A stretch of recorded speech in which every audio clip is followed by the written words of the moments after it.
Assalamualaikum warahmatullahi wabarakatuh. Perkenalkan, nama saya Lailatul Sifa Mahfiroh dari kelas 4G, Prodi D3 Akuntansi Politeknik Harapan Bersama Tegal. Pada kesempatan kali ini, saya akan mempresentasikan materi tentang aksioma manajemen keuangan. Sebelumnya, apa sih aksioma itu? Jadi, aksioma merupakan pernyataan yang memiliki dasar kebenaran atau sudah terbukti kebenarannya. Ada 10 aksioma manajemen keuangan. Yang pertama, risk return trade-off merupakan pernyataan yang menunjukkan adanya pertukaran antara resiko dan return. Jadi, semakin tinggi resiko suatu pekerjaan, maka return yang diperoleh semakin besar, sehingga muncullah pernyataan high risk, high return. Yang kedua, time value of money, yaitu bahwa menerima sejumlah uang di waktu sekarang lebih baik daripada menerimanya dengan jumlah yang sama di masa yang akan datang, karena nilai uang semakin lama semakin menurun akibat terjadinya inflasi. Yang ketiga, cash no profit is king.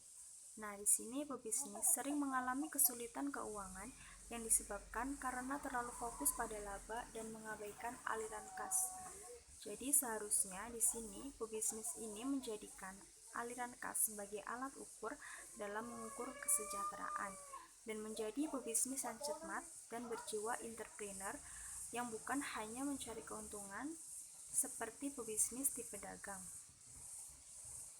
Yang keempat, incremental cash flows count merupakan kas yang berhubungan dengan investasi di mana pengambilan keputusan dilakukan dengan mempertimbangkan dampak yang terjadi terhadap pertambahan kas saat proyek diterima atau tidak diterima untuk dikerjakan.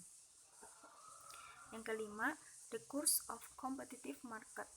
Semakin ketat persaingan dalam suatu pasar untuk bersaing pada produk yang sama, maka akan menyebabkan lesunya usaha. Kondisi ini menyebabkan naik turunnya laba. Jadi, dalam melakukan usaha, tidak selamanya kita mendapatkan laba dalam jumlah yang besar. Jadi, perlu dilakukan hal-hal agar usaha tetap bertahan dan mampu bersaing di pasar, yaitu dengan melakukan verifikasi produk, penguasaan bahan baku, dan penggunaan teknologi yang tepat.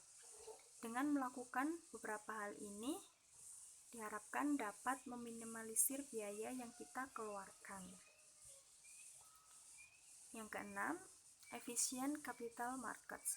Pasar modal yang efisien adalah pasar di mana perusahaan memiliki gerak yang cepat dan harga yang tepat. Yang ketujuh, the agency problem.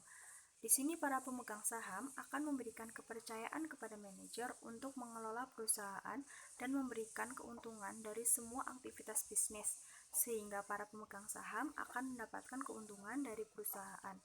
Akan tetapi permasalahannya, di sini manajer tidak akan bekerja apabila tidak selaras dengan kepentingan mereka. Artinya di sini manajer hanya akan bekerja apabila saling menguntungkan. Contohnya, adanya aturan main yang menjelaskan struktur insentif antara kedua belah pihak. Tax-based business decisions, yaitu pertimbangan pajak dijadikan landasan dalam pengambilan keputusan suatu aktivitas bisnis. Maka segala keputusan dan perhitungan yang dilakukan oleh manajemen keuangan haruslah setelah dipotong pajak. Jadi, manajemen keuangan ini jangan hanya melihat dari harga produk yang lebih menguntungkan dan akhirnya lupa bahwa harga produk tersebut belum dimasukkan dalam kompensasi pajak. Yang kesembilan, all risks is not equal. Setiap usaha memiliki resiko yang berbeda. Untuk itu, perlu melakukan investasi usaha pada bidang yang berbeda-beda untuk mengantisipasi terjadinya resiko yang mengakibatkan kolapsnya suatu usaha. Yang terakhir, ethical dilemma are everywhere in finance. Dalam setiap perusahaan pasti ada aturan dan etika yang diterapkan, yang akan menjadi budaya perusahaan sebagai bentuk dan upaya untuk mengarahkan karyawannya agar memegang teguh nilai-nilai baik.